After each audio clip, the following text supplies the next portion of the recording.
in some way, but he was really a great resource for myself, for our players, our coaches. He did a great job. Me? Okay. So yeah, my dad would disagree with that, but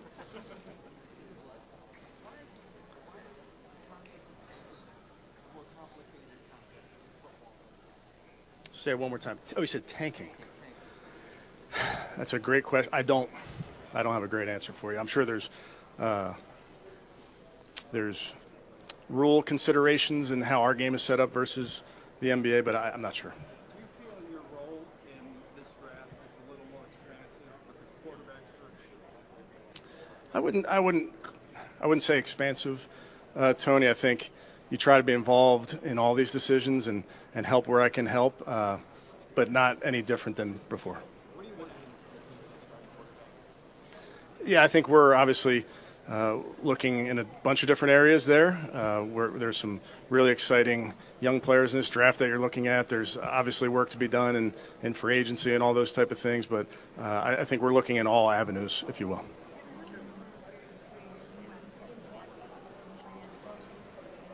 Yeah, not impacting my plans.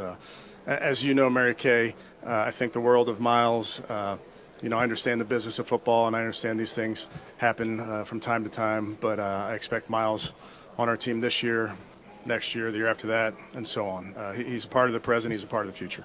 You can't always kind of driven the call. It seems like he's kind of drawn a line in the sand. Do you believe there's like a path back to kind of being a Yeah, listen, I respect Miles, but I think in the meantime, I'll keep any conversations between us. Coach, how difficult is it to separate the business from the personal side? Not let the business sort of trickle over, and become. Yeah, I think we love the game of football. Sometimes the business of football gets involved, which is just part of it, but it doesn't change the fact that we have a bunch of guys that love to play a kid's game. Coach, you made some changes to your coaching staff. You brought in 4 coaches, including Mike Bloomgren from the college level. Is there any specific goal there, or you're looking at to have that many college coaches coming up to the pro level? Well, I think coaches are good coaches regardless of where they come from, high school, college, pro. I do think, as we all know, there's plenty of the game that makes its way up from college into the pros, and I know it works both ways, but there's certainly some exciting things that people are doing in the collegiate game, and it's important for us to understand those things because, as everybody knows, this game is changing. It changes every single year, and you want to make sure that you're staying ahead of it, if that makes sense. Yeah. Yes. Yeah. I mean, Coach Callahan is obviously an important person to me and to the way I think about the game, and I take his word very seriously and how he thinks about the game. And when you're talking about people that have worked with him and guys that he knows, that carries some weight with me for sure. Kevin, would you ideally have a veteran starting quarterback instead of I think, like we said to Daniel, we're open-minded to a bunch of different avenues. We'll see how it shakes out.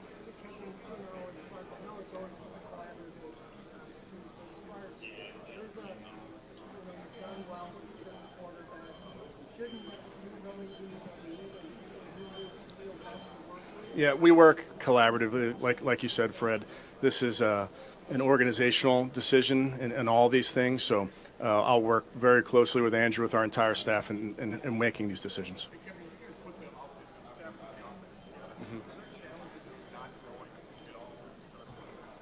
I think there's things. It's a good question. I think there's things that you believe in that you want to create a foundation of what you believe in your identity, but then you have to be ready to change depending on who your players are, and players plural, not just the quarterback position. You have to understand what your guys do best. So you're trying to put in a foundation of an offense and then obviously pivot based on the players. today's NFL teams, some players, especially dissatisfied with the way their time is handled throughout the year. Is that something you don't reevaluate assessing until this offseason going into the season? Yeah, we look at things every year. I ask the players to get better year to year. I certainly hope we're getting better year to year. And there's what we do in the offseason is really in search of best practices, if you will. So you're always open to doing things that are better for the football team.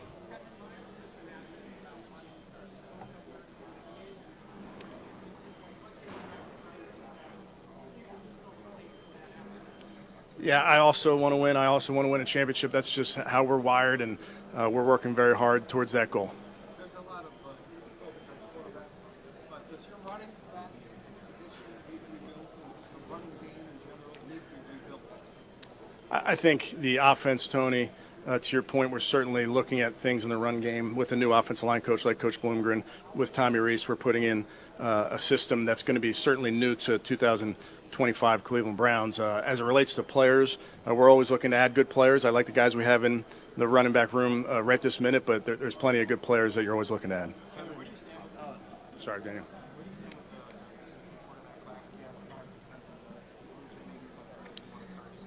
We'll see. I think so much of it is you see who the guys that are available. You look at all of them, and then you have to be ready to pivot once March rolls around. But like I said earlier, I mean, I'm open to a bunch of different areas. Is it important to pair better stylistically with Yeah, again, I think there's so many moving parts, and you want to just make sure you're adding the right people to your building. Kevin, with Tommy, what's the process been like the last couple of months? And how much is there a certain alignment philosophically between you and just based on what, his past at Notre Dame and Alabama when he did at those?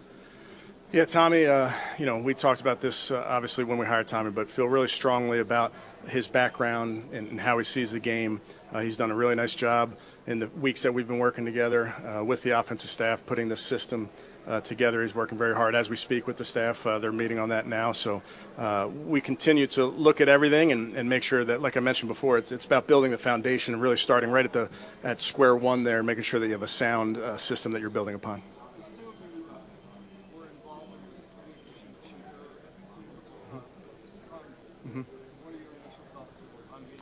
Yeah, spent time with Shador today. Spent time with a lot of the players over the last 48 hours. A lot of speed dating going on.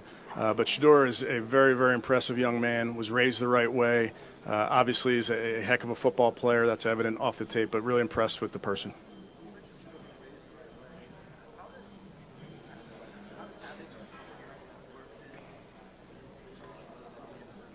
Yeah. Yeah, I think he certainly has a great resource in his dad to understand what it takes to be a great pro. He played for Pat Shermer at Colorado, Pat being a longtime NFL coach, so he understands that as well. So, yeah, I think he's taking advantage of those people close to him. Is there a particular challenge? Right now you're scheduled to have a double-digit draft pick. Is there a particular challenge for you to have that many rookies coming in potentially, and something you need to focus on with that large class?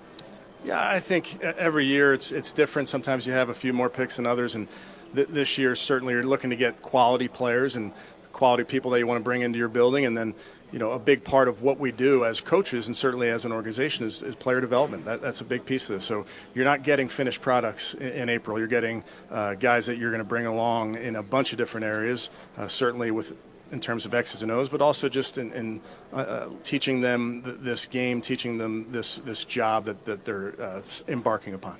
How much can you believe about a quarterback here? Then when you get him, Yeah. how much deeper can you go and how important? Yeah, I think the 20 minutes here is important. I think you can learn a little bit, albeit quickly. So you try to put some tape on or get them on the board, whatever you do. I know different teams have different philosophies there. But I think you do get something out of these meetings for sure. You get a feel for the person, feel for the player, how they see the game. And then, like you mentioned, you bring guys to Cleveland and you have those 30 visits. Now you can spend a day with them, and you can some things that teams do, and we have a version of this, is you can install plays to them. You can walk through those plays. You can put them on the board and see how they retain those plays. So there's a lot to learn, and this is a piece of it. This Combine is a piece of it. The 30 visits are a piece of it. The pro days are a piece of it. All of it's a big evaluation. It's all encompassing.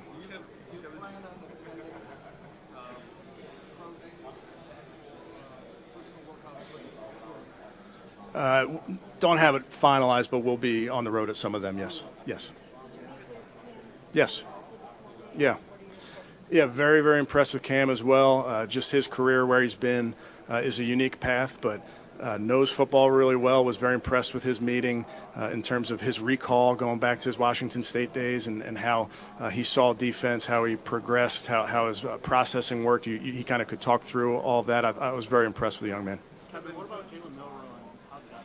Yeah, also talked to Jalen. Yeah, did a nice job. You know, Tommy Reese was with Jalen at Alabama, so spent a year with him, so kind of can explain to me what type of person he is, and he was great. Great personality. Again, fun to watch him talk through their plays. A very competitive kid. He did a nice job. Kevin, Tommy talked about decision making being the number one trait he looks for in a quarterback. Is that a similar share that thought, or what is the number one trait when you're looking at a quarterback? Yeah, decision making obviously is very high on the list, whether it's 1, 2, 3, accuracy being very important as well. But decision making, and like we just talked about, processing. I think every single play as a quarterback, you're doing something, whether it's a run check or it's a motion, a decision that you're making based on a safety's depth. All those type of things factor into decision making. Yeah. Very similar, yes. To your point, Tony, I think you want to make sure you can compare apples to apples, if you will. But then when you put the tape on, you're really watching their tape, having them talk through their plays. It is, yeah. I mean, I think it's all of the important to varying degrees. I think accuracy, obviously, that innate ability to put the ball where it needs to be is important. I've been around guys that you wouldn't say have big arms, quote unquote, from arm strength and still get it done. So I think all these players are different. All their traits are different. So that's where it's so important for us right now down here on the 30 visits, on the pro days, just to get to know the person, get to know the player. You talked about being open to different styles of quarterbacks. Mm-hmm. And even you talked about wanting to build kind of a philosophically, like why would the Dreamers have a very set scheme that allows you to pinpoint certain players? Yeah, I think that's not the NFL. I think if you look across the NFL, you have to be ready to pivot in a season, the first quarter of the third game. You have to be ready to go if something changes. So I think you've seen different schemes, different coaches, different people have varying styles as part of their scheme. That's just part of the evolution of football.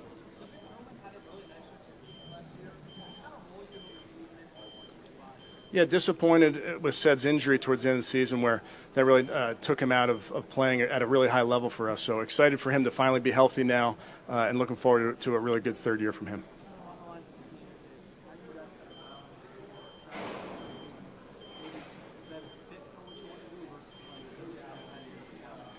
I think it's our job as coaches to fit talent into our schemes, and I'm talking offense, defense, special teams. You're always looking for talented football players. You don't want to just look only for scheme fit, because then that'll take you away from taking maybe a more talented player.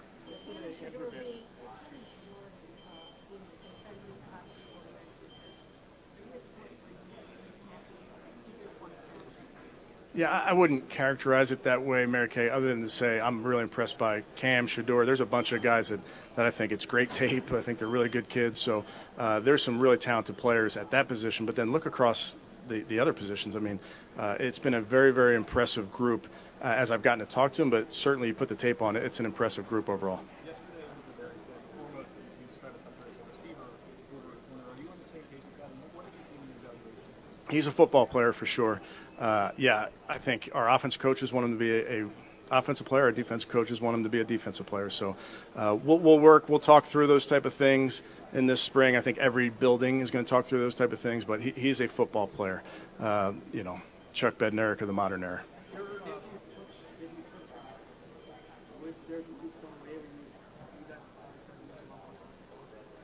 I think that's certainly what most teams would be thinking with a player of his caliber.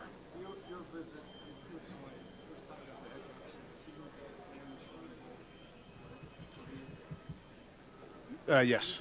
Yeah, hadn't been to the East-West. Yeah. So just what were your experiences like being in the coaching program and that much involved? Yeah, I think the Senior Bowl, obviously, you get on the field closer to the players. I've been to the Senior Bowl, over the course of time. I've coached the Senior Bowl. And then a lot of times if you're not there physically, you're watching every rep of practice. You're watching all the interviews, those type of things. When you're there, now you can kind of bounce around to different places. We had a lot of coaches down there, Tony, this year. We had Jacques Césaire was the defense coordinator. Bubba Ventrone was the head coach of the team. So that was also important for me to get there around them, show them some support as well.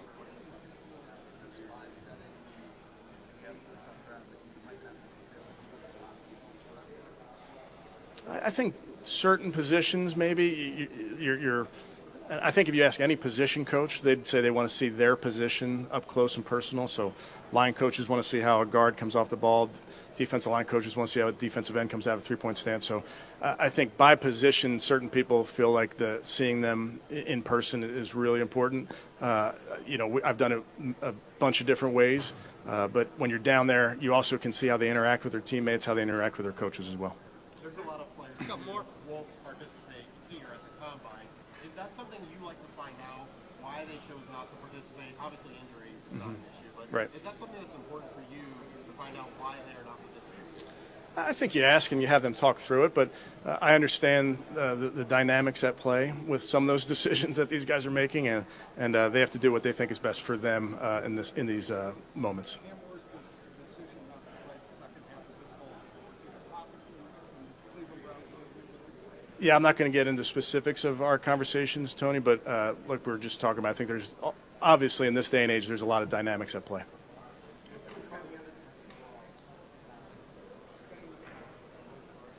I did. Spent time with Abdul Carter. Was it last night? All these days are running together. I'm sorry. Very impressive young man from Philadelphia. I know a lot of people that know him from his high school days. Impressive on the grass. Obviously, you'll see what he can do physically, whether it's here at his pro day, but did a nice job.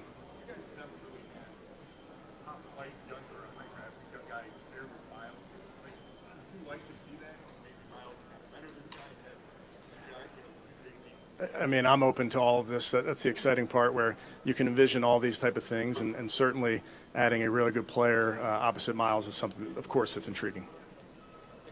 Okay. Hey, can we hear it from Murph, guys? From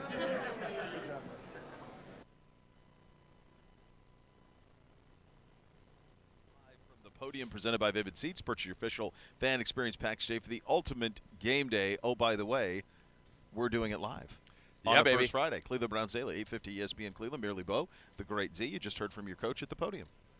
Yeah, and I'm excited. We're going to get to talk to him live on this program as well. But, one of the things I was very curious to hear about is talk about the quarterbacks. And he said that he has met with both Cam Ward and Shador. He's been very impressed with both, not only his people, but the tape. And he talked about some of the traits that he's looking for: decision-making, accuracy, toughness. Yeah. Which are things that, both of these quarterbacks have in spades. And it's going to be fun to kind of flesh that out when he sits down with us, because, one of the things we did an interview that will air at some point. Yeah. With Dane Brugler earlier today. And he said that one of the things that is the hardest when you're watching quarterbacks on tape is to truly know how they were coached on a play, how they were coached in their progressions, what they were trying to do, what the reads were. But Pat Shurmur was the offensive coordinator for the Minnesota Vikings in 2017. Who's quarterback coach that year? That's right. Kevin Stefanski. So you would think that because of that pre-existing relationship, that these are two guys that really, we should have I would say a better understanding, or at least equal with other teams that have that kind of a relationship with Shurmur. But we should have as good of an understanding of not only just the tape, but the story behind the tape, from exactly how he was coached to execute it.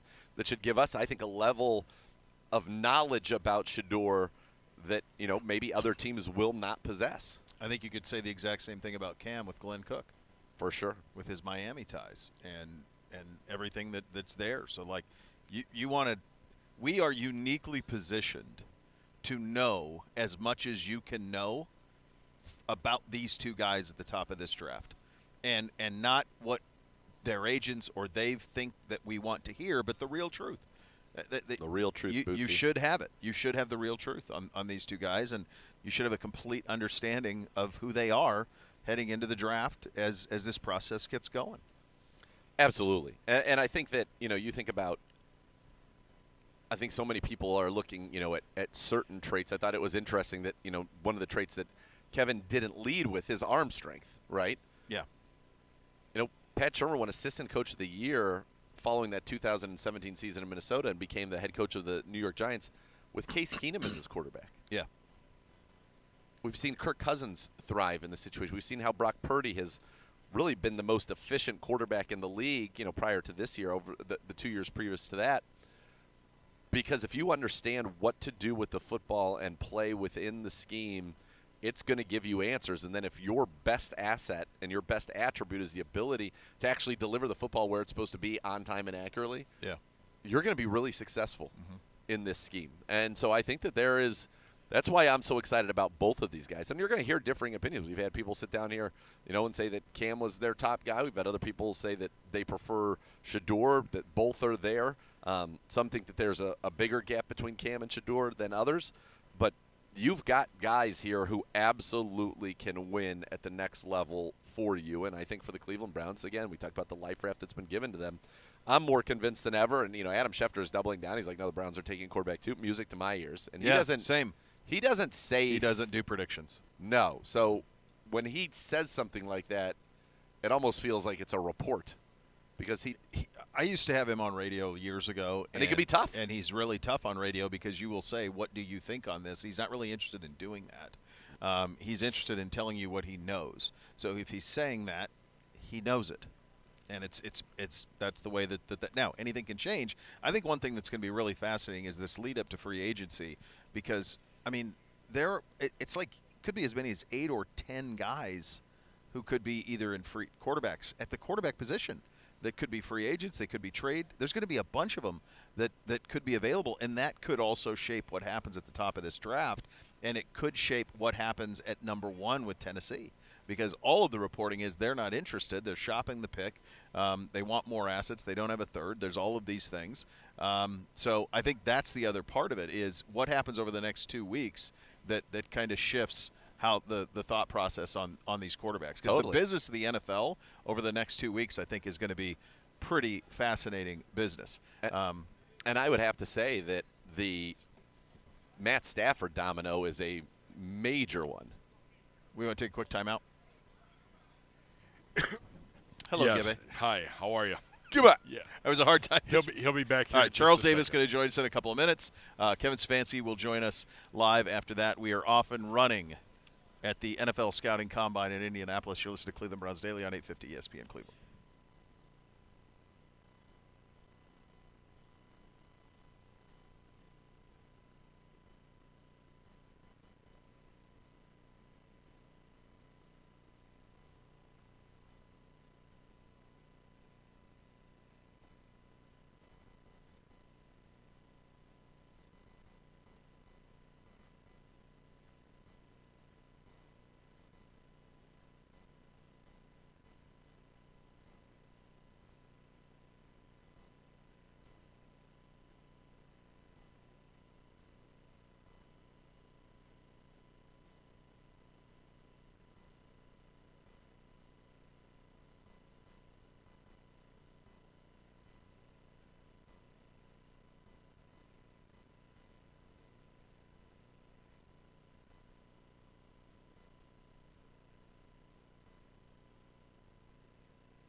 OBM, the preferred provider of copiers and document services for your Cleveland Browns. They'll tackle any size office.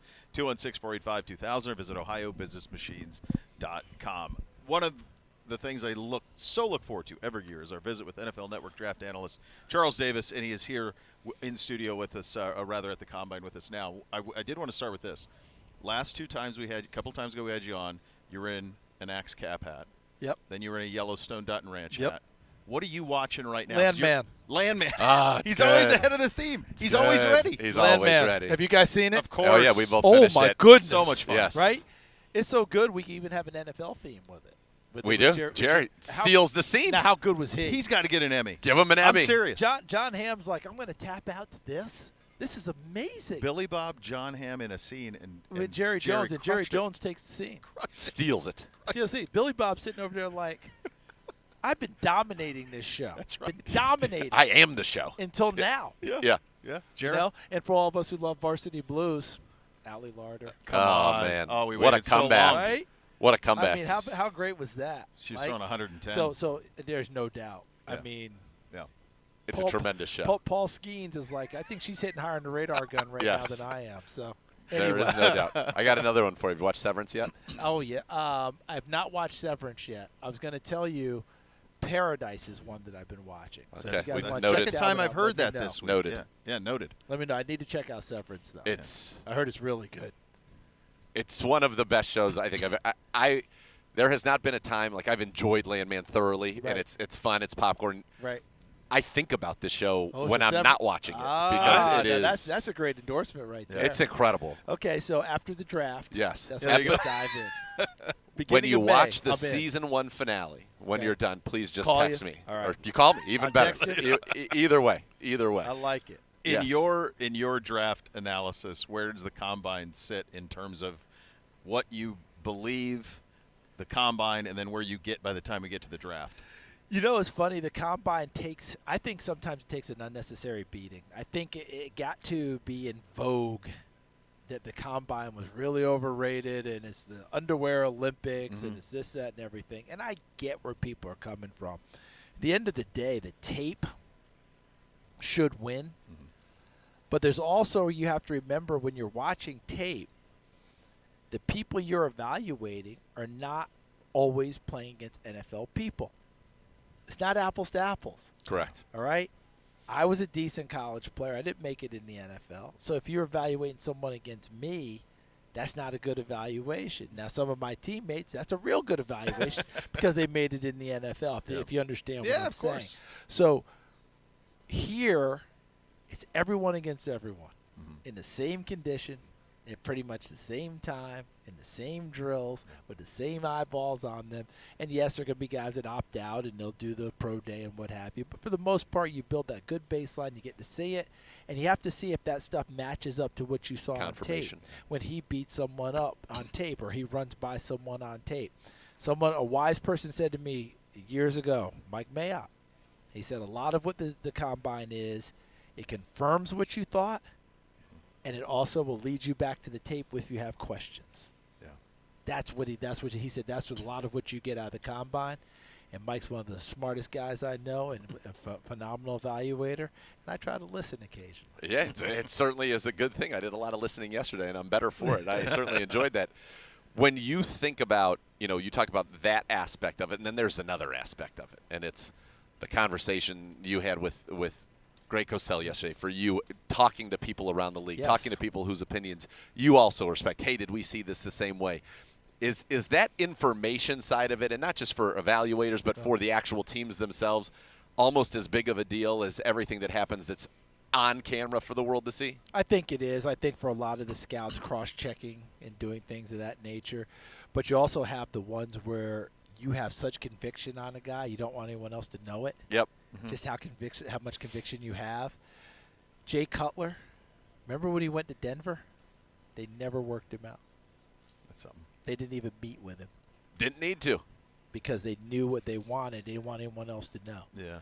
Now, I think there's less of that nowadays than Yeah. there was, but there's still an element of being very careful about just who you're sharing info with, and what you're listening to. And I liken it to a golf swing. Now, my golf swing's not the greatest in the world, okay? I find that hard to believe. To be Oh, honest with trust you. me.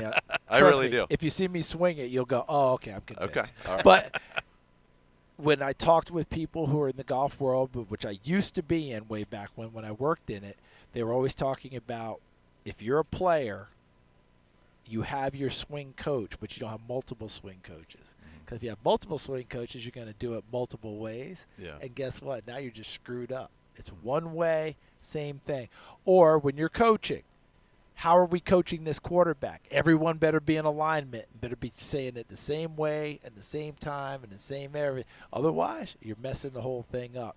That's why, as much as Carson Wentz takes grief now, his development early was exceptional. He's on his way if to you being the MVP of the league before he Thank got you. hurt against the 'Cause Rams. if you go back, Doug Peterson was a head coach, quarterback guy. Frank Reich, Frank Reich, yep. offense coordinator, quarterback guy. John DiFilippo, quarterback's coach. And all of them coached him with the same language, the same stuff, and what have you, and it was really working. He doesn't hurt his knee in Los Angeles against the Rams. He's the MVP that year, and who knows what happens. That's the thing. It's the circumstances these guys find themselves in that's so critical. We're sitting there at number 2 in this draft. Most people think it's going to be a quarterback at number 2. The two guys who are mentioned most are very, very different in terms of the way they go about their business. How would you, if you were in the position that Andrew Berry is in, to pick a quarterback at 2, how would you weigh potentially maybe somebody who's maybe a better scheme fit, maybe that would be Shedeur, versus someone who maybe has a little bit more upside? What would be more important to you? I don't worry about scheme fit as much because I believe my coaching staff is going to fit the scheme to the talents of the player or tweak it to the talents of the player. So I don't worry about scheme fit. And in Cleveland, I definitely don't worry about it because I have a ton of confidence. And you guys know I'm not saying this because I'm just sitting here with you. I've said the same thing for multiple years, and I stand by it. I have a lot of confidence in Andrew Berry. I have a lot of confidence in Kevin Stefanski. So I don't worry about those two at all and worry about what we're going to do there. I want the player that's going to fit best with my team and best as leading my team. The person I'm going to be comfortable with. That's why I think these personal interviews for both of them are going to be absolutely what teams decide about why they like them one more than the other. I really do. I don't think the athleticism of Cam Ward versus Shedeur Sanders being more technically proficient will be much of the tiebreaker. Yeah. Now, some teams may go, well, I'm a little risk averse, and if that's the case, then Cam Ward may not be your guy.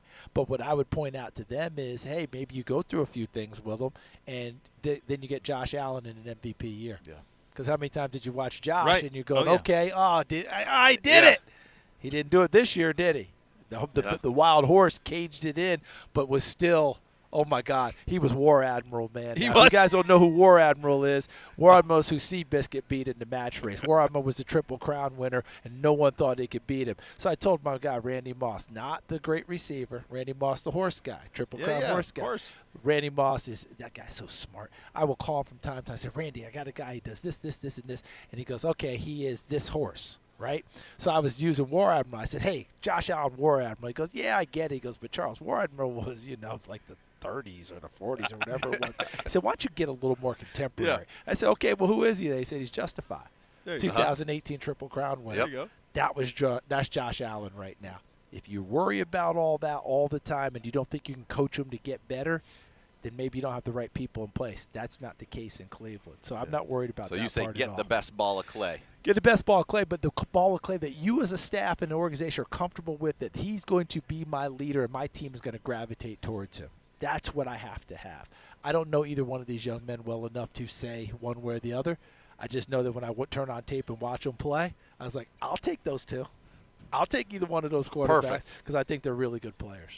Yeah. Perfect. Yeah. That's what we want. That's yeah. where that's really where this organization is right now. And you have that opportunity. It's a life raft to be picking second. Yeah, and listen, Andrew Berry, Kevin Stefanski, the Browns, they're going to do their homework on this based off of what has happened with the free agent signing of Deshaun Watson. This is crucial, Yep. right? If you're going to indeed go quarterback, it is absolutely crucial. There can't be a miss on this one.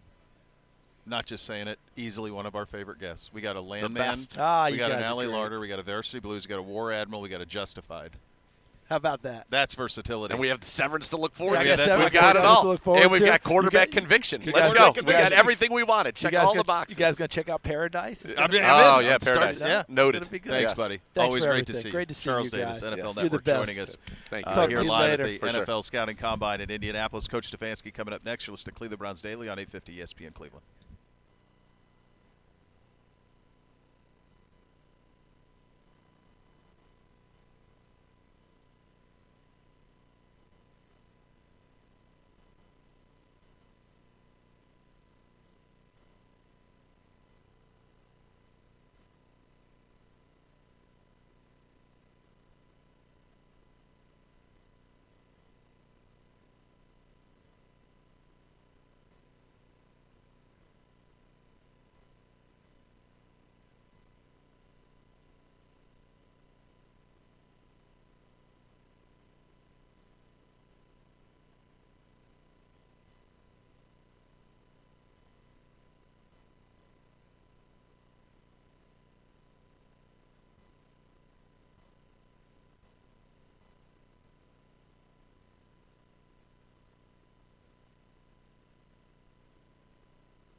All right, joined by the head coach of your Cleveland Browns, two-time NFL Coach of the Year, Kevin Stefanski, joining us here in Indianapolis. Well, you had your podium session, you had your little breakaway. Now you're here with us, which is kind of the traditional I like this pattern. the best out of those three. Are you just saying that This is the because we're best. here? Or? No, I'm Thank not. you for Because saying we, that. we can spread out. There's not people Wonderful. breathing oh, down I your thought it neck. was because we were here. Yeah, okay. I was for the hopeful. space, Okay, it's the mostly you space. two guys, Yeah, it is. okay, all right, good. You did get us quarter zips the first time we did this, which was very And nice. you mention it every time. I think Yeah. you're coming on a little strong, guys. You can't ask for this. It's I'm not. something that It was so generous. yeah, but It you got to was. stop We've never talking seen about it that. because now I'm waiting for the right moment. The right To be moment. fair. I want you to be surprised by it. Yeah. Yeah. I'll be surprised, will especially if be. you want to throw it on a little dream knit somewhere. I mean, now we're talking collapse. Now we can really we're- come. yeah, Boy, we I can- noticed. Whatever These you're guys just over looking here. for something that you can wear on the golf course. Is that true? Golf course, the show. So basically, Both never of them. take off. Yes. Those Okay. things are all the same now. They're Maybe all even do a intersecting. white tablecloth. I mean, we're evolving as a society. We are. To be Oh, fair. man, are we? Well, Great also question. great question. Great question. As it relates to this being able to be worn in a great many places, yes. In other ways, perhaps not. How this is the first time we've had a chance to talk to you since the season. I know you do the self scout and take a look back at all of it. Obviously, a lot to this question, but I'll just phrase it this way: what did you learn? Whew, quite a bit. And that's a tough year. 3 wins is not what any of us set out to do. Players, coaches, staff, ownership, fans, you name it. So that's tough, and that's you better learn some things in a season like that so that you can apply those things. You learn things about how you are with the football team. You learn things about schematics in those type of moments. You certainly learn some things about guys when, hey, things aren't going our way. How are we going to respond to that? And that's one of the things I will tell you. There's not much that you're happy about coming out of that season. There's not much at all. But the way the guys kept fighting throughout, and I say fighting not just in the games and competing, that's easy, but at practice and competing at practice and pushing each other at practice. Those are hard when you're eliminated from the playoffs, and I thought that was a great testament to the leadership on our football team to keep those guys fighting to the end. One of the things that I know you've known over the course of your tenure and that has been kind of reinforced, it's very hard to win this league without consistent quarterback play. And that is really kind of the goal of any organization, is to find that, and then that's the leaping off point, right, to see what we can accomplish. As you come here, you've already gotten a lot of questions earlier today about that position. Browns hold the 2nd pick in the draft. I wanted to kind of just either have you reiterate, or maybe I only got a soundbite of it earlier. But when you talk about the quarterback position, what are kind of the 3 non-negotiables or the 3 most important things you want out of the player in that position? I think people rank traits differently. Some people would say accuracy is the number one thing that you need, and I wouldn't argue with them. Other people would say decision-making is the number one thing you would need, and I wouldn't argue with them either. I mean, these are important things. How the prospect, how the person brings those to the table varies. Leadership ability, how they bring the team around matters. Then you start talking about athleticism. Then you start talking about arm strength. So there's so many traits that go into playing this quarterback position, and I think when we look around the league, they come in all shapes and sizes, and there's guys that beat you from the pocket. There's guys that beat you from outside the pocket. There's guys that can beat you in the RPO game. There's guys that there's so many different ways to do it. So for us, when you're looking at all these traits, you're looking for a combination of all these traits. But certainly, I think decision making and accuracy should be at the top of the list. So there's one thing I wanted to ask you about, because for amateurs who are watching this, or people who are watching tape, one of the things that's very difficult when you're evaluating a quarterback, for example, it's easier to see maybe the physical traits than it is some of the other things, the intangibles, the decision making, all of that, because we don't necessarily know how they were coached. We're watching tape. You can give your best guess. Yeah. You can say, okay, it looks like this is the route combination. They're going to, if it's this coverage, it's going to go here. But you don't know. In the case of these 2 quarterbacks, I know we have tremendous ties to the University of Miami in our organization. And you were the quarterback's coach for Pat Shurmur in 2017 in Minnesota. So you actually are in a pretty good position to say, how did you and know when you're watching tape exactly what you're watching. Does that give you a nice advantage or insight really into the tape that maybe other people couldn't have? Well, I think it really speaks, Nathan, to the complete picture. When you first start evaluating the quarterbacks in this draft, you put the tape on, and here I am sitting there and watching the tape, and just like our fans are watching the tape, and I'm asking that same question. What is he thinking on this play? Why did he make that decision?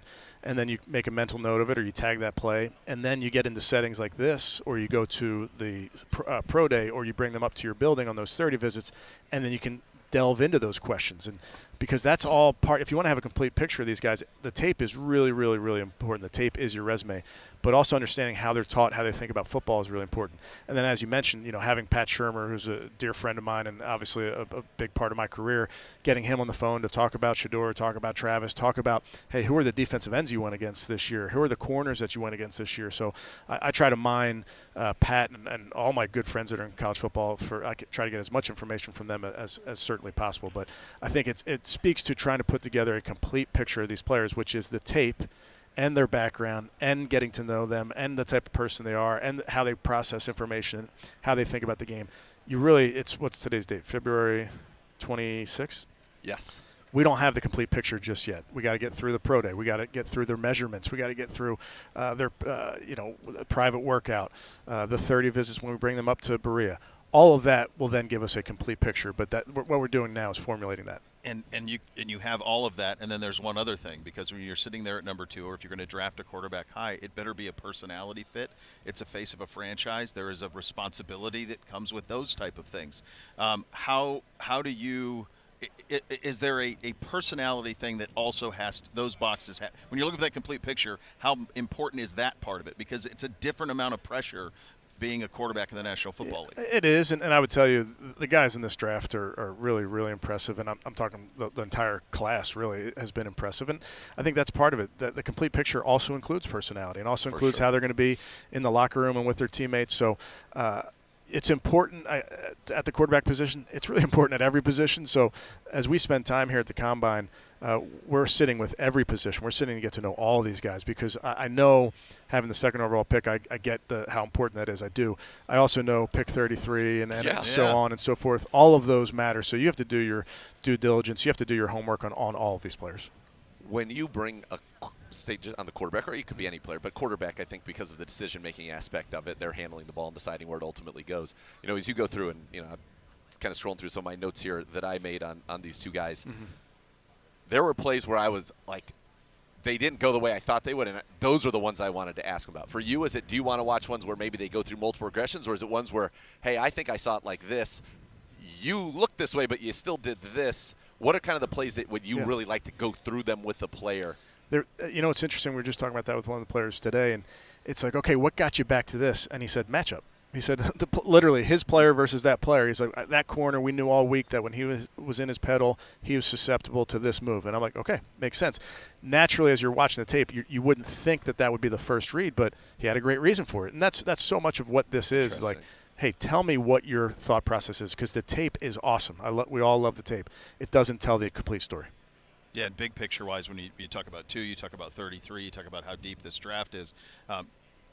Obviously, you don't want to be picking in these type of places again, but we haven't had a 1 in a while. We get one of those back. We've got a ton of picks here. This is a real shot in the arm for this roster, what you guys are going to do over the next couple of months. We're going to add good players, and obviously being where we are, hope not to be here again, but while we're here, we're going to add some good players. And as we know, you can trade up, you can trade back. There's 1,000 different ways to do this thing, but I do know that with the players that I've seen on tape, the players that I've met with down here at every position, it's pretty exciting because there's some talented kids down here. Do you feel like there's been some evolution in the league in the sense that, and maybe this is a one-year anomaly, but the top 12 scoring teams in the league, they went to the postseason this year. 11 of them had first-round quarterbacks. The one exception is Super Bowl champion Jalen Hurts, who was the second-round quarterback, but it's been 2 years ago, was top 3 in the MVP voting. Is it almost easier to build a team that can score points and have that? Does that travel better year over year, given the rules? It's so hard to play defense in the NFL. So when you think about kind of the assets when you're going into it, it's like, look, if we can score 24 a game, we're going to be tough. I think everybody's thinking that way naturally. The roster and how it shakes out and who you're able to get, you try to put a good football team that gets you in that dance, and then you see where the chips fall at the end. But certainly, if you can have a high-powered offense that's making the other team hang with you, and that Super Bowl's very fresh on all of our minds, that was an impressive defensive performance certainly, and also just offensively how they were able to hit big plays down the field. One of the things that we haven't had a chance to discuss with you is all the changes to your staff. When you make those changes, and in terms of what you envisioned it being, and then the reality of it. How close was it, and how happy are you with what this new staff will be, all the new faces on the staff, and what they will bring? Yeah, really impressed with this group. I think Tommy Reese is doing an outstanding job with the offensive coaches. They're meeting right now as we speak. They have some meetings down here at the Combine and cover some ground, but really impressive group. They work really well together. We're studying a lot of things, trends around the league, and making sure that we're at the forefront of everything we're doing. And then, like I mentioned earlier, you're putting a foundation of an offense together. That's really, really important. They have a strong, sound foundation that you can fall back on. Now, that will adjust based on the players you get and the players that you get, whether it's in the draft, whether it's in free agency, all those things. As you get to April and you start to understand what the roster may look like, that's when you start to lean into some different things, but you better start with a really sound foundation. How important was it to you when you think about, and we're not saying it's happening yet too, although the chance that certainly it will, you guys are going to have a young quarterback that comes in, I would guess, to this organization this year. How important was it to have, you've been in this league and done it a long time. You got Bill Musgrave, who has been very well tenured, but then to also have Tommy, who's young, who was playing college quarterback not that long ago, and 2 years ago was the OC at Alabama. To have somebody who's kind of connected to more that modern college game and the way that quarterbacks come in, how kind of do you see that meshing together, and was that part of the decision-making process? It was. I think it's a really nice pairing of Tommy and Bill for a couple different reasons, just their pedigrees, and like you mentioned, I mean, Tommy's young in his career, but it's an impressive career. I think if you call plays for Nick Saban, that's worth 20 years of your time. So, but he's a really, really good young coach, and then you have Bill, who's been there, done that, both as a quarterback in this league. He's won a Super Bowl. He's been a backup to Steve Young, John Elway, Peyton Manning late in his career, has been an offense coordinator, been a quarterback coach. So he has a lot of pelts on the wall, so to speak. So to have he and Tommy together with that quarterback position, I think is important. And those guys have a really strong relationship, which is no small thing as well. Yeah, and kind of a transitional phase offensively as well, as you guys, when you put this all together, and I've heard you say this, we will shape it to our players. When you say, what are the Cleveland Browns offensively, what is your answer to that? Well, I think we talked about having a sound scheme that has an efficient run game, is explosive in the run and the pass game. Those are the key things that what we're looking at. We'd love to be multiple and versatile. A lot of that is dependent on the players that we do get. And that's where it's our job to make sure that the guys that we get, we're playing to all their strengths. So there's ways that we can lean into some things that people are doing with pre-snap movement, and that's based on the guys that we get. And there's other things that people are doing with different bigger bodies in the backfield, if you will. That's really based on the guys we get. So the first part, I would say, is putting a system together, sound system that we all can teach, that we feel really strong about. And then as it becomes apparent who the key guys are, who are the ball-in-hand players, if you will, now you adjust what you're doing based on that. And kind of as we talk about, the trends in the league and the way things seem to evolve, it's all of a sudden, man, being able to run the ball back at the top of the list, right? And we obviously did that very well in your time here when Nick Chubb in those 4 straight seasons. We all hope that whatever road that takes leads him certainly back to Cleveland. But this is a draft that is loaded at that position. It's a draft that's also loaded at tight end, and you're seeing more kind of that 12 personnel to create mismatches and help the ground game, but then also put defenses in a bind in the pass game. That's something early in your tenure here we did a lot of and did very, very well. Is that something that some of those things you hope to get more back to, I would say? I think it remains to be seen. Certainly there's things that we want to do, and it's going to be predicated on the guys that we have on the roster. So I say that to say, in 25, are you going to say rehaul and get everything at these positions that, hey, we're going to lean into tight ends, or we're going to lean into running backs? It's so dependent on the guys that you are able to bring in. So we'll see how that all shakes out. Obviously, as you know, the tight end position has been one that we think very highly of.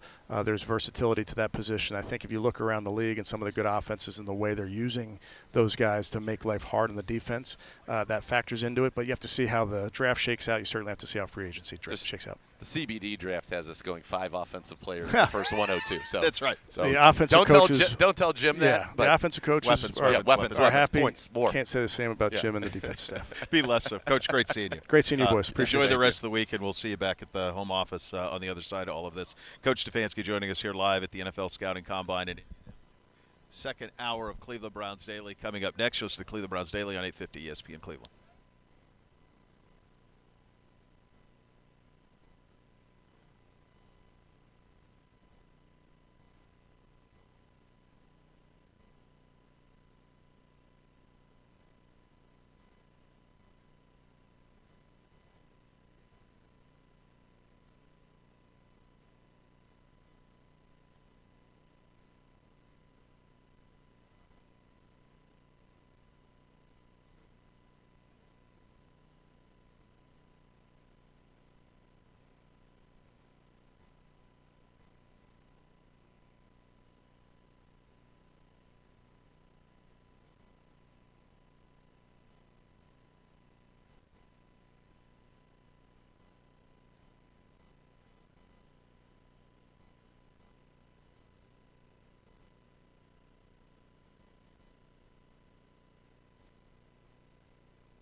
Howard, official real estate provider, your Cleveland Browns. Exclusive buyer or agent there to help you navigate the field, save time and money, and score that winning touchdown. A new home. Win big with the leader in real estate. Visit howardhanna.com/go Browns today. Well, it was fun. It was good seeing Coach. Monster offseason, obviously, for him from a roster building standpoint as they put this thing together. But a bunch of good football players coming into this mix, and probably still two more months. Hard to wrap your head around. It feels like when we're here that it's right around the corner, but it's not. We still got a couple of months here. Agreed. Yeah, it's still a ways to go, and you're obviously going to have, free agency in the middle. But I thought, Kevin Stefanski was so upbeat, engaged, locked in. I thought I really got a good vibe from him, which tells me I think that this is how I'm going to read it. Yep. He knows that he's going to get somebody that he can work with that can turn this thing around. That's how I was reading that. That, okay, we pick second.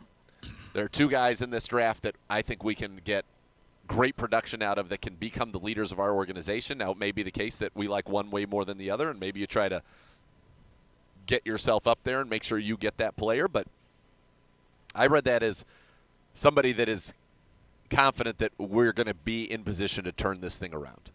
And I think that, you talk about, it's funny how we kind of just connected these dots, you and I sitting here earlier today, or maybe we had connected them before but not verbalized it. I don't know. In your case, I can say I kind of connected the dots today that we're going to know these quarterbacks as well as, if not better than any organization in the NFL. It is the advantage that we have because of the personal experiences and relationships that our coaching staff has and our front office has with the two institutions or the people coaching the two quarterbacks. Is there's nobody, I can't imagine there's anybody else in the league or a very short list of teams around the league that would have that type of inside intel, the real truth, if you will, on these two quarterbacks. No. I mean, they will. We have no idea what they're going to do. We have no idea what the draft's going to be.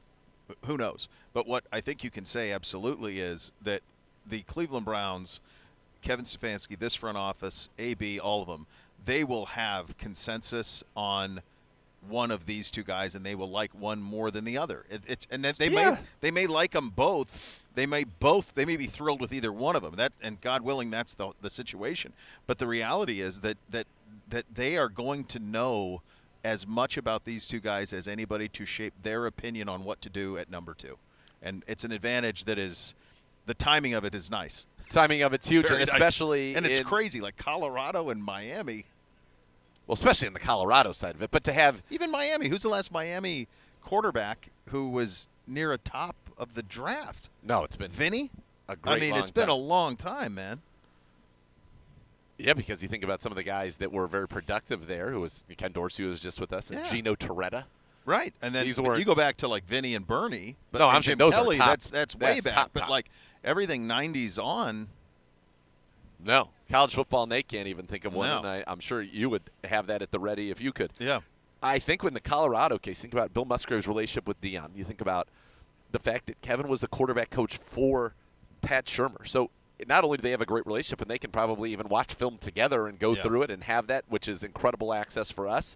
But, Kevin also understands, as the quarterback coach for an OC, Pat Shurmur, the way that he looks at it. Now, I'm sure things have evolved since 2017. That would be natural.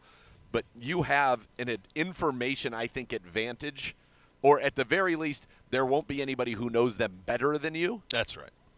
Which, when you're making this pick, is incredibly important. I think is a wonderful thing for the Cleveland Browns. And you're going to have, you've got even more opportunities to dive into these things. I think I liked his response to our idea of getting him 5 offensive players in top 1 or 2. And you can tell he's like, I like that. I like what these guys are saying. Jim Schwartz would not be too thrilled, but he likes what we're saying. I don't know. I got a calm from him that I think he's like, you know what? We don't know what the future holds, but I know at this point here as we sit in February, I'm going to be able to get a quarterback that has at least the potential. And with this staff that we put together, I thought it was interesting how we did talk about the meshing of him, Reese, and Musgrave, that we've got a system and a coaching network in place that should help keep these guys on the ascent and therefore get our team on the ascent. I don't want to put words in his mouth, but when you talked and you asked that question about Tommy and Bill and himself and all of that, and you said something to the effect of that is a position for a young quarterback and you feel like we're going to have one, and he took that and ran with it and said, yeah, absolutely. I mean, that it feels like that was put in place very intentionally. Everything he does is intentional. That was a question, and he kind of said, yeah. I said, yeah. That we put this in place to make sure that we in a position to be a real incubator. So crazy. The word that popped into my mind right there was to incubate, and you hit an incubator. That's Big B's. Next Look at the next approval level's of Big next. G. Look at Big G's approval. The G-Man's approval. Next It's right level there. is What do you next. need? What else do you need? People are saying. People are saying it. Right now, we should be thriving in an AI paradise. We should be. We would be thriving. You and I. Why not? After that moment. No, other people. I'm But with you though. I felt a great sense of calm from him, a great sense of confidence in him. Yeah. That this, yeah, he felt very free to me. I don't Yeah. know. I mean, just felt like very much like, yeah, we're good. We're going to gonna get this sorted and out. we're going to get it. We're going to get it right, and we are uniquely in a position to have the kind of turnaround we've seen around the league because, number one, we shouldn't have been here. Yeah. Number two, we are here now, and we've got the right stuff in place to make it happen. And I thought it was interesting as well. And he keeps saying, it's about the players we have, and that's absolutely right. But I do think there is going to be part of the players that end up here are going to be because, okay, what do we want to do? And the running game is back in vogue in the National Football League, certainly. Yeah. And, we're a much more effective under center team. Number two, 12 personnel, and something that Kevin has done so well with, and this is a draft where you can get – hopefully Nick Chubb comes back. If you had Nick Chubb, Jerome Ford, and then a young stud, we could have an unbelievable committee at running back. You could get another tight end in here, play a lot of 12 personnel, and then it's, sign a good veteran, maybe even bring back Elijah Moore. I mean, Elijah Moore has been productive for us in that second, third receiver role. You have Judy Tillman, who's a good blocker, and we've seen that. Judy's actually a very good blocker in the run game. You go back and watch some of Jerome Ford's long runs. And now we've become a mismatch problem, and we've got an identity. We are something on offense that we can hang our hat on. Yeah. And we, last year, did not have that. Yeah, that was the question I was getting to with him in terms of like what are the Cleveland Browns offensively? What do they want to be? What is it going to look like? And it's such a year of transition for this roster and offensively. You think when Kevin got here, you're built on the play action game, you're built on the wide zone, you're built on Nick Chubb, and you're built on the best offensive line in football. And so that is all different heading into this season. A lot of that is different. There will be some holdover, and hopefully Joel's back, and that's one less thing you have to worry about. But you're on your second offensive line coach since then, so that's very, very different. It's a third coordinator since then. So yeah, it's a lot of change that is going to happen in this roster. But it felt to me like this was a guy who accomplished what he wanted to do on his staff, who feels very confident in where he is with this draft and what he can do to flip this thing right back around. Yes. And now we just need to see that come to fruition. Yeah, got to do it. And you're going to be in the talent acquisition phase for a while. And then, this year, no Greenbrier. We heard that. So it'll be time to get ready in the early offseason program, get this talent in here and start putting it together. Start trying to be, a team that can go from the bottom and make its way back towards the top and get itself back where it was, in 2 of the 4 years previous, which was in the playoffs. Yeah, you mentioned that. No, was that Coach said? Did Coach say that? Did we Coach put did something say out? it. He mentioned that. Yes. Okay. Yeah. So last couple of years, we've taken training camp to the Greenbrier. That Coach confirmed. We kind of all thought that, but Coach confirmed that right before he came on with us in the media scrum with the locals that they would not be doing that this year. So. Yes, and I think that it was one of those things where it looked like it was going to, the first year it was cited as a reason things went so well. This year things did not go as well, which is quite apparent. Yeah. And we're going to try something different. I like that. I do think this is a team that we're going to have joint practices, I'm sure. and plural would be my guess. Yeah. If we're not going to the Greenbrier. But this is also a team that I think right now, given where we are, if we're just being honest about it, needs to reconnect a little bit with its fans. And I think having more training camp practices in front of this fan base, this great fan base, and hopefully having a young quarterback that this team's drafted that everybody's excited about, that gives you hope that you can kind of rejuvenate things as you go on here, which I think would be a wonderful thing, not only for the players to feel that, but for the team to feel that, certainly, and for our fans who deserve that. So I think that we're in a good spot. I'll tell you what, and this might be just nuts, and I know that people watching and or listening, you can't always necessarily like feel a vibe. Yeah. But I feel so much better after sitting here with Kevin Stefanski than I did before he sat down. Not that I felt bad before, but no, it was. There's a lot going on. It was kind of a shot in the arm. It was. Shot in the arm? It was a little bit Noted. of a shot in the arm. Noted, yeah. No, it was. And it gave me a great deal of confidence over not just his conversation with us, but at the podium and other things. Just felt like he felt gave across this kind of energy that he was very confident with kind of where it all is. This is going to be one thing that you talk about quarterback for us at 2 and the rest of it. I do think the next couple of weeks are going to be crazy, because if you think about this trend that's happening in the league in terms of guys being allowed to go see what their value is. So we had Landry today in Tennessee. We had Stafford over the weekend.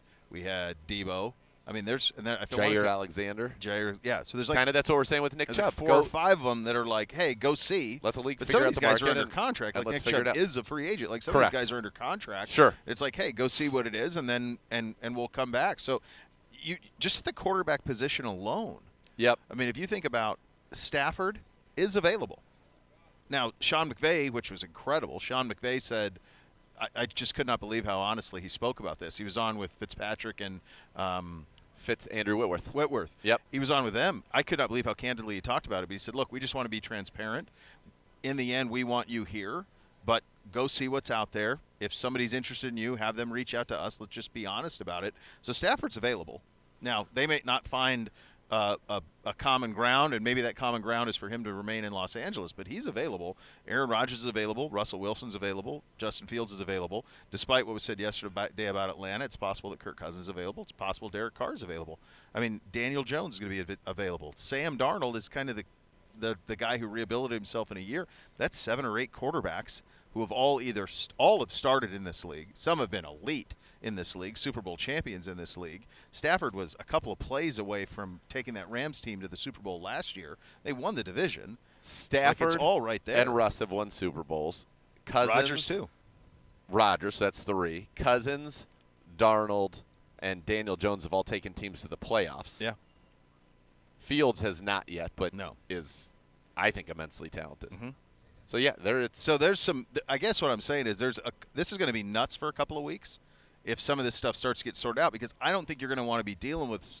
You're not going to want to draft without knowing if you have one of these guys. For sure, and I think that it is very fair to say that, last night as we were out and about in this fair city and, working off a still living cow, that Incredible choice on the cooking temperature. Truly. I mean, I even asked for medium. I've never done that in my life. It wasn't even in the neighborhood. No, it's not. Incredible experience. Incredible experience. They got all the bells and whistles. Incredible experience. It's been fantastic. Yeah. The shrimp cocktail was hot as I've ever had it, and it was sensational. I couldn't get enough of it. Yeah, it was delicious. That was all of that was, but that was a still beating heart hunk of meat. So as we were making our way around, one thing that, a few people kind of buzzed at various points about is that the feeling is that the New York Football Giants are all in on Matt Stafford. Yes. Yeah. And that is, I get it. Those are save your job right now mode there. Yep. After a performance that ensured that off-season Hard Knocks would never happen again for any team I in the can't league. believe those guys are back after that. It's pretty stunning, but they are. But, hey, you're the one who brings Matt Stafford in. Perhaps that changes the way that you're viewed. Yeah. So that is that will be the first. That will go first, I think. When that happens, then the rest of it, the other dominoes can follow. What's interesting to me about the Giants, and I am going to go on record right now because I'm just being completely selfish. I would like the Giants to get Matt Stafford. Yes. Because they're the one team. Now, if we are both these guys A++, great. But it is human nature to prefer one to the other, and I believe that if you're drafting a young quarterback and you have an opportunity to get the one that's the one, get him. Whoever, whether it's Cam, whether it is Shador. The Giants scare me as somebody who could jump you. The Raiders, I think, could jump you as well, but the Giants jumping you, Tennessee probably still feels like they're guaranteed still to get either one of the two. Or Travis Hunter. Yeah. At 6, they're not. So I'm not quite as worried about the Raiders. Now, so I'd like to just kind of tip over the chess piece that is the Giants, and then I think that gives us a little bit more control and maybe even makes the price of saying, okay, well, let's go up there a little bit easier to navigate. Yeah. Yeah. That's why I don't who knows what the timetable on this stuff is. We're a couple of weeks from free agency, but that domino has to fall. Yep. And then once that does, the rest of it. And then the next thing you're going to want to know is, well, what's happening with Darnold? Is he staying in Minnesota? If he's staying in Minnesota, then does J.J. McCarthy become available? Because that could change the top of this draft as well. For sure. You think about us. I mean, Tennessee, although Tennessee seems abundantly clear they're not taking one, but I'm sure they would love to have one. So you got those two. Obviously, us and them. You've got the Jets. You've got the Giants. You've got the Raiders. All of those teams need dudes. Pittsburgh's got to figure out what they're doing. I mean, there's a lot going on. Who knows what happens in New Orleans? It's a lot. And if the Rams lose Stafford, then there's got to be a pivot for them. Is that the spot for Darnold? Right. And I think a lot of people would think that does make some sense. Like McVay is not letting him walk unless he's got somebody back coming in. He's not starting over with. I don't even know who the back was. Garoppolo the backup there? Garoppolo, and supposedly there was a report that they would be okay with Garoppolo being the quarterback this year, which, I mean, maybe is true, but they just won the division. I don't think they're that with far you. away. And what is going on with them? I also read that the Saints are keeping Derek Carr as of today. As of today, yeah. I don't get that whole thing. I really don't. I really don't. It doesn't make a lot of sense to me there. No. I mean, you've got an emerging young defense. Yeah. You have an excellent run game. You've got Puka Nacua. It feels like a legitimate number one receiver in the NFL. You're going to add talent to that. I mean, it feels like it's a pretty good spot there. Yeah. The Niners are a little down right now relative to where they've been. Yeah. Seattle is good, not great. They didn't make the playoffs, although they won 10 games. Yeah. And then, Arizona is good. That's a division that they're going to be competitive in, right away. I was thinking that and I keep talking about this, and maybe I'm totally nuts. I was thinking about it from the Kirk Cousins standpoint. Number one, I think there's something at play, and this happens sometimes in the league, right, where an owner's like, wait a second, you guys just told me to give this guy $100 million guaranteed, and now in the second year of that, you're asking me to give him $40 million, pay $40 million to him, and not play for us. Not play for us? I don't know. I'm not sure. That's not a good way to keep your job. I'm not in and I don't think many billionaires are in the habit of just giving, here's $40 million to do nothing. To do nothing, yeah. So that one's interesting. But if he were to get out, or if there's – see, to me, Indy makes a lot of sense for him again. I'm kind of on a veteran quarterback to Indy. It seems like they are much more into we're giving Anthony Richardson the full off season to figure – to all in one more time with it. It's what it seems like. Like they are. Anytime you look at like predicting where these quarterbacks or who's going to be the quarterback, it's always Richardson there. Like they're going to run him back. But I think they got a ready-made roster now. Well, and they're in a position to draft one of the two tight ends. So you have one of those tight ends to three really, really good receivers and Jonathan Taylor. I mean, again, a division where you can compete. Houston's very good, but they're certainly not infallible. No. No, not at all. All right, we'll hit some of the we had some of the players speaking today. Abdul Carter spoke today. Andrew Barry had a couple of comments as well that we want to share with you guys. We'll get into that coming up next. Siciliano going to join us in about 15 minutes. You're listening to Cleveland Browns Daily on 850 ESPN Cleveland.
Time ever witnessed Inter Miami take on 2023 MLS Cup champion Columbus Crew at Huntington Bank Field. It's April 19th. Secure your spot to see the MLS's biggest stars at huntingtonbankfield.com/crew versus Miami to get your tickets today. Time to hit some of the hot topics of the day. Presented by University Hospitals, official healthcare partner of your Cleveland Browns.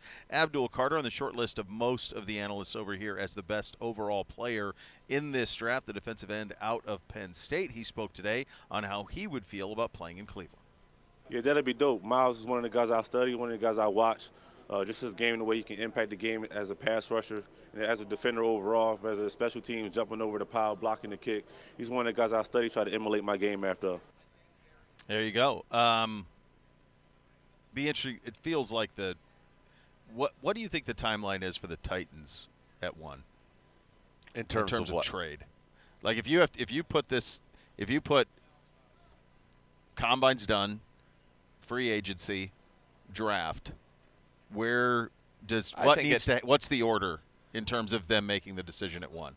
I think it could go to a few places. I think that that's something that could happen right after the draft. I mean, right after Combine. free agency. Or free agency, yeah. And then it's something that could happen while the Titans are on the clock. Yeah. I mean, I don't think it happens here. No. But this is I feeling think, out. I think this once free agency is over, I think that that is on the clock. They are open for business. Yeah.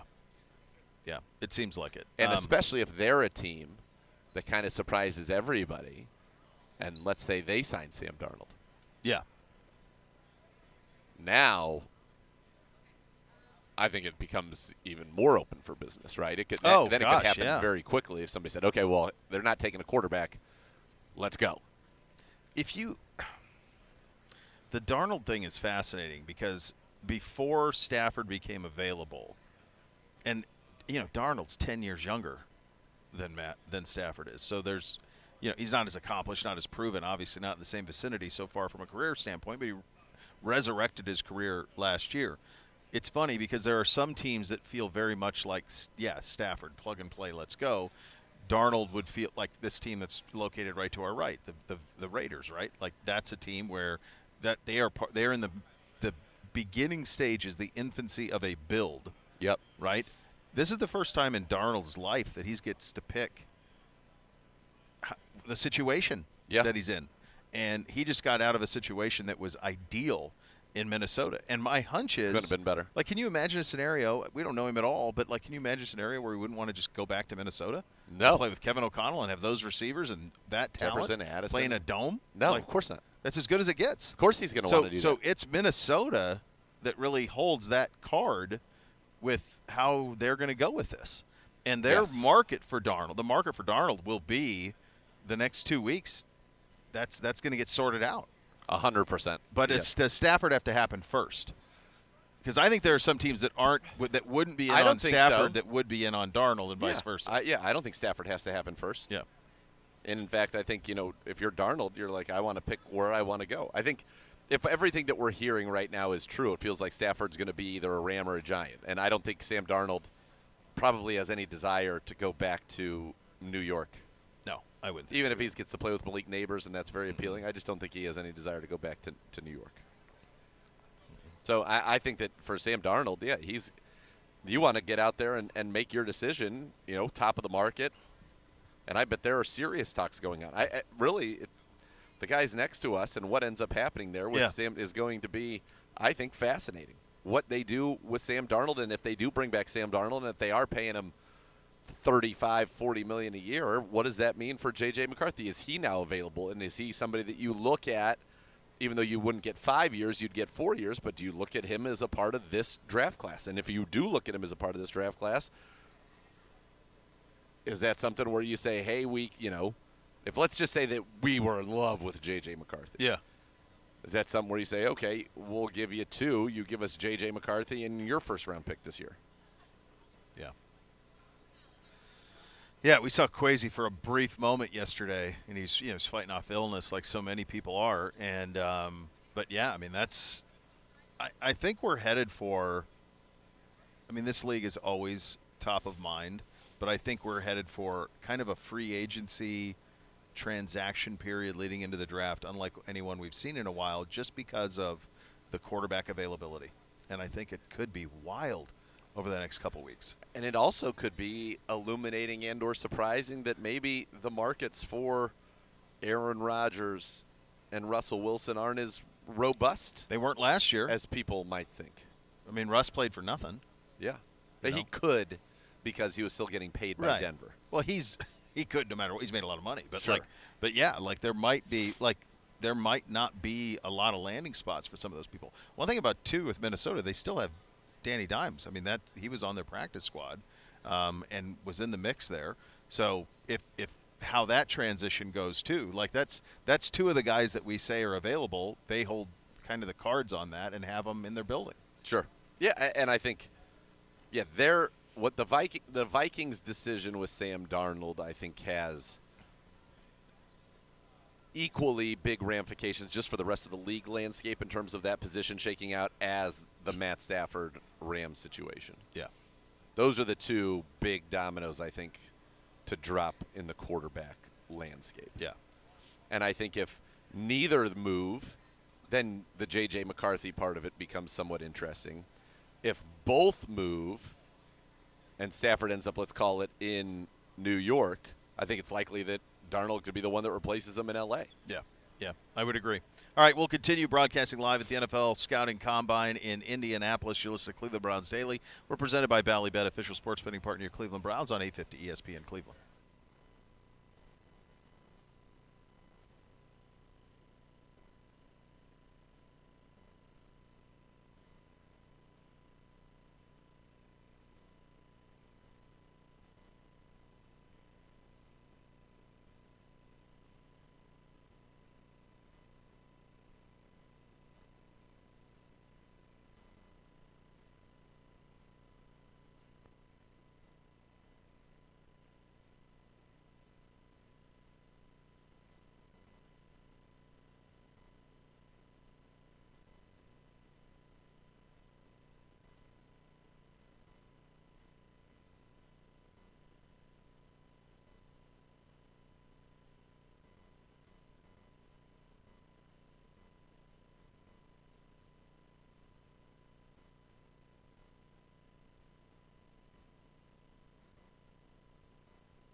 And add more fun to your fandom with the Ballybet Sportsbook app. Download today and get $50 in bonus bets. You place that first wager of 10 or more. Ballybet, official sports betting partner of your Cleveland Browns. Joining us live here on set at the NFL Scouting Combine at Indianapolis, NFL Network draft analyst Lance Zierlein joining us. Lance, thank you so much for joining us. Great to see you again. I'm always curious with you guys who break this stuff down where the Combine kind of fits in your evaluation of a draft class. What are you looking for this week in terms of the prospects? So what you want to see now is the athlete. Well, for me, it depends on, sometimes I want to just go see what guys look like, because seeing on tape is not the same, seeing their body types, their structure, because historically, guys who have the good lean muscle mass, the guys who look the part in the uniform, so to speak. It didn't tell you everything, but typically guys who carry a lot of excess weight that are not good on their frame, I know because that's how I am. So I break down easily. So, you want guys that look the part, and that's one of the things I like to look at. I want to see arm length measurements for certain positions. Of course, I want to see speed, but I also want to see how guys move. You want to see how explosive they are.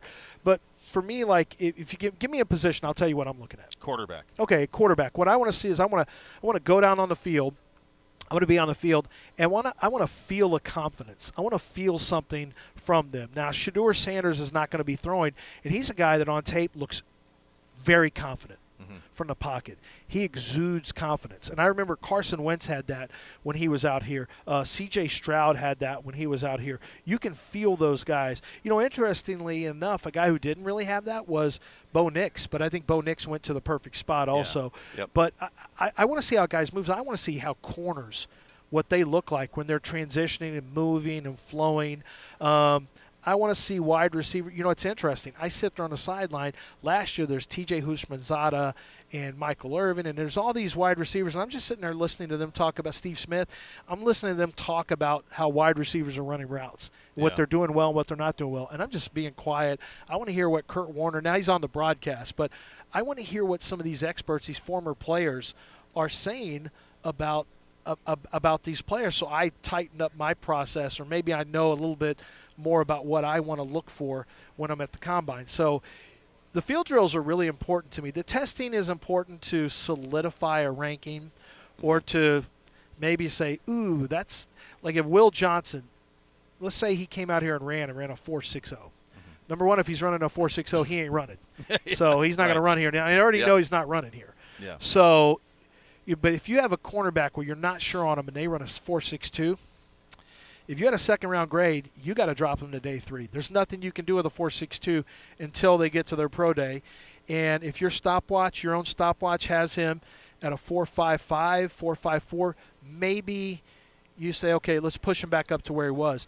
But there's certain numbers that are just non-negotiable at certain positions. Let's talk a little bit about the lines, and I know that is certainly in your blood, in your background, and on the offensive line. For a while, the Browns were very, very good there, and now with retirements, with age, potentially we don't know what's going on with Joel Bitonio, injuries. Jed Wills did not work out for the Browns. It's a position that they're going to need. We saw the Super Bowl right now, the strength of the Eagles team, in addition to great skill, they had dominant lines on both sides of the football. On the O-line, what are you looking for? Who are some guys? I don't think the Browns certainly are doing it at 2. I think they have a much bigger need than that. But, as you get into the second, third rounds, the Browns will have pick 33. They'll have 3 picks in the third round. Are there some guys that can help this team either at tackle or at guard? Oh, yeah. Donovan Jackson from Ohio State. Like him a lot. And he's got tackle guard experience. So what you have is a player with pass protection experience inside. But I think he's a really good run blocker. I like Donovan Jackson a lot. I think Wyatt Milam from West Virginia, another guy who to me is maybe more third round, but has the type of mentality where he could be a future starter. The problem is you got one of those guys with Zach Zinter, so you may want somebody who's more athletically inclined than Wyatt Milam. Once again, I'll find out what that looks like coming up soon. I would say Tate Ratledge from Georgia has a 2.3. Charles Grant is going to really do well here at the Combine. He's from William & Mary. He's, once again, another former tackle who figures to bump inside the guard. And anytime you have a tackle in the guard, you're typically a little better in pass protection. Yep. Your background's going to be a little better in pass protection. But he's a player that is going to really test well athletically. So if you want to run outside zone stuff, this is your guy, Charles Grant. And Grant, he okay. he does come from a small school, but that doesn't really, that doesn't really bother me. If you can play, you can play. If you're tough, if you can move and you're tough and you're smart, we can work with you. What does a guy like Donovan get out of the fact that he had to play tackle throughout that run at Ohio State, where he's a guard and then they slide him out to tackle? Well, He number was one, great. yeah, I mean, what it tells a team is if you're the Cleveland Browns, you say, okay, let's watch him play tackle. All right, could we play with him in a pinch? If it's an emergency, Yeah. could we swing him out and play him? And you may say, yeah, we can swing. Yeah, in an emergency, we don't want him as a swing tackle, but in an emergency, we can play him there. What you had a chance to do is see this is a guy who stepped up for his team and played very admirably on the way to a national championship. You've got guard tape on him. You know, he got to face off against some really good athletes, so you got to see what his feet look like with deeper sets.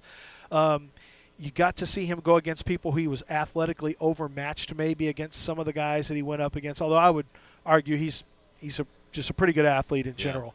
It just speaks to his athleticism. It speaks to his toughness. It speaks to his mentality and competitiveness. Yeah. And it's all a plus for him. Yeah. As you come in and you look at this draft, and I love in your mock draft, and I know you have one coming. You have one at NFL.com right now, but you have one that's going to be coming out right after the combine. Yeah. I love in your opening, you have Cam Ward going to Tennessee, and you say, and it sounds like from people here, and who knows what is real or not, that maybe they won't take a quarterback. But I love that you said, I don't see a quote generational talent in this draft. That is thrown around all the time. Tennessee did that, I think, intentionally. We will not pass on a guy if he's generational. I think Tennessee would be willing to trade that pick if you really want to know the truth. That's what it seems but like. I don't think the phrase generational, I mean, God, this is my number one pet peeve. At first it was elite. Everything was elite. Yeah. Elite. And then it's and now it's generational. And I've had to have these arguments online with people. I've had it with my own kids who are teenagers talking about it's a generational. He's the GOAT. GOAT means greatest of all time. Period. What The is one, it? singular. This guy's a GOAT shooter. No, it's like Ray Allen, and we're done. Or Steph Curry now, and we're done. Sure. We got an argument now. Larry Bird. But there is no generational player in this draft to me, except maybe the only one I put that kind of grade on was Ashton Genty. And frankly, you can't even say that because I had a higher grade on Saquon Barkley coming out. And they're in the same generation. Yes. So you can't really say that. So I don't think there's a generational talent in the draft. I specifically put that in there because that was on the heels of the GM saying we will not pass on a generational player, which immediately got people to, I think he did what he wanted it to do. He wanted to generate a conversation. And I think if the right trade came about, they might be willing to move out of that pick. I love that you put that in there. It's a pet peeve of mine. I have a buddy of mine who's convinced that a generation is like every 3 years. I'm Yeah, like, no, I know. that's not I how it works at I all. went to the dictionary. Yeah. I went to the dictionary on him, and I said, here's generational talents. Tiger Woods, Yep. Mike Tyson, Michael Jordan, Yep. LeBron James, Tom Brady. I would argue that maybe Pat Mahomes becomes that because you can argue that there's not as much of a crossover. Shohei Ohtani is a generational talent. It's a pretty short list. It's a short list, exactly. We're it's a talking pretty short list. Ricky Henderson was a generational type talent years and years ago in baseball. Yes. Generational talent is. It's just you're on a real pet peeve. No, I like it. That's Listen, great. we think about it the same way. To that end, one of the things that we've been talking about, obviously, Cleveland. Look, the fact of the matter is, we need a quarterback. We are picking second. There is it feels like a consensus that there are the top two quarterbacks. Now, how people rank them compared to other years varies for everybody, and we'll get your take on them in a second. But there is a notion, and I don't know if you run into this in kind of the reactions you get from people to some of your mocks, that if you don't pick a quarterback, it's inherently so much safer than picking a quarterback. There are no sure things in the draft. No. Right? No. You go through the history of the draft, and you'll be humbled in any direction you go. There is no certainties.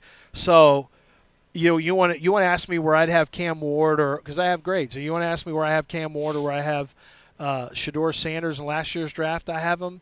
I have him directly behind Penix. I have him 6th and 7th. Although technically, I gave them a higher grade than Michael Penix last year because I had some real concerns about Penix's health, and we'll see how that shakes out. But here's the thing. If you find the right quarterback, you're in business. And I'm gonna sell you on both these guys. Please. Let's make Browns fans happy. Yeah. I'm gonna sell you. Get your Let's go. popcorn. Come on in here. Let's go. I'm gonna sell you on bring 'em both in. of them. Okay. Yeah. When I watched Cam Ward, I saw a guy with Brett Favre type arm talent.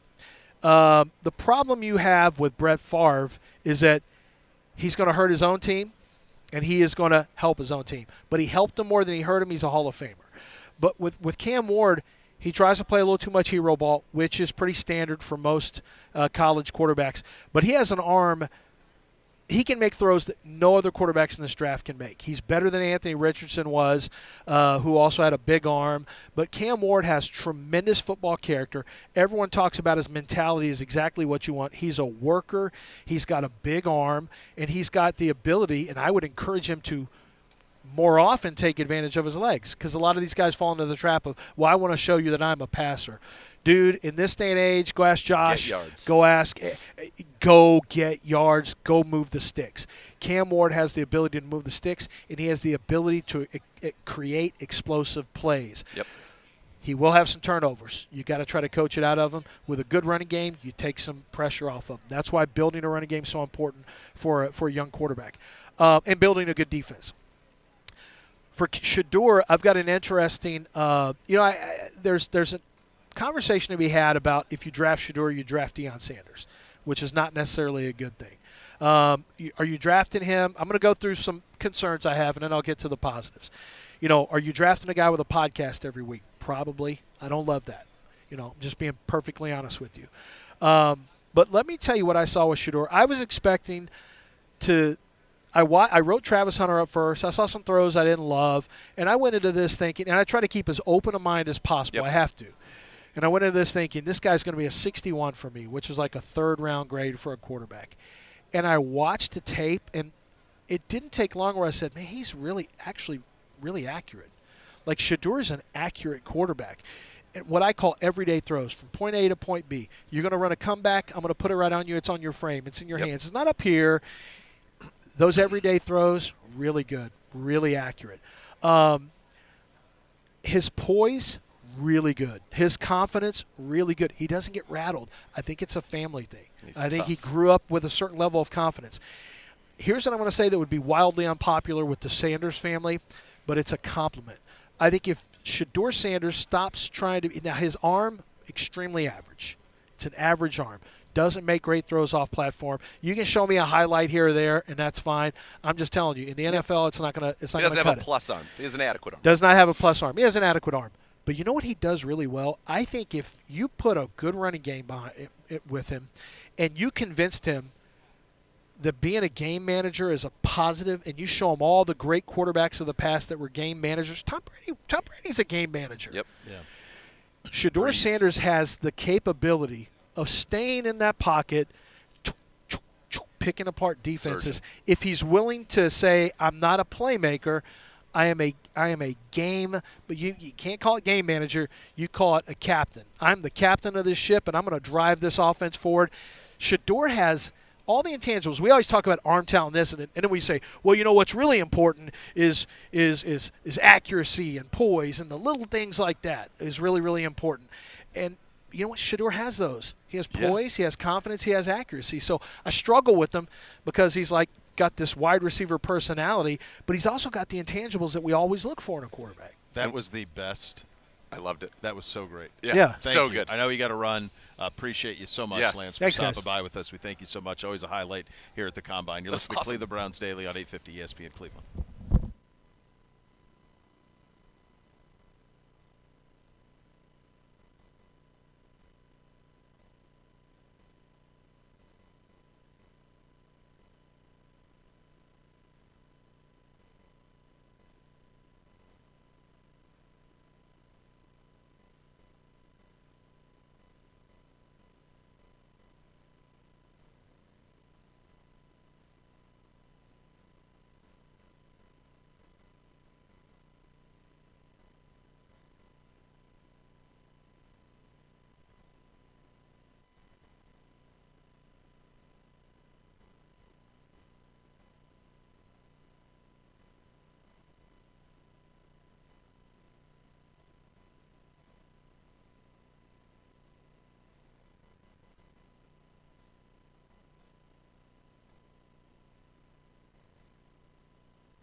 Well, that was great. Awesome.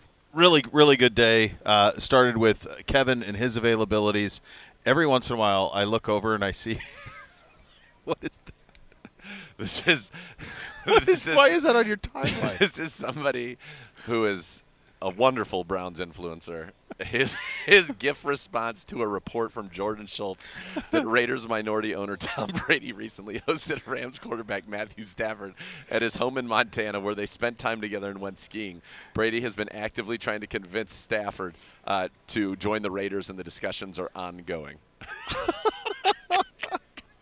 How could you have? The guy's a content machine. He is How could you have? How can NFL owners have Tom Brady calling their games when he's actively I recruiting? don't think they should. It's crazy. Like he's tampering. Now it's fine. The Rams know that he's being tampered with, but like, what are we doing? He calls Rams I don't think games. isn't that crazy.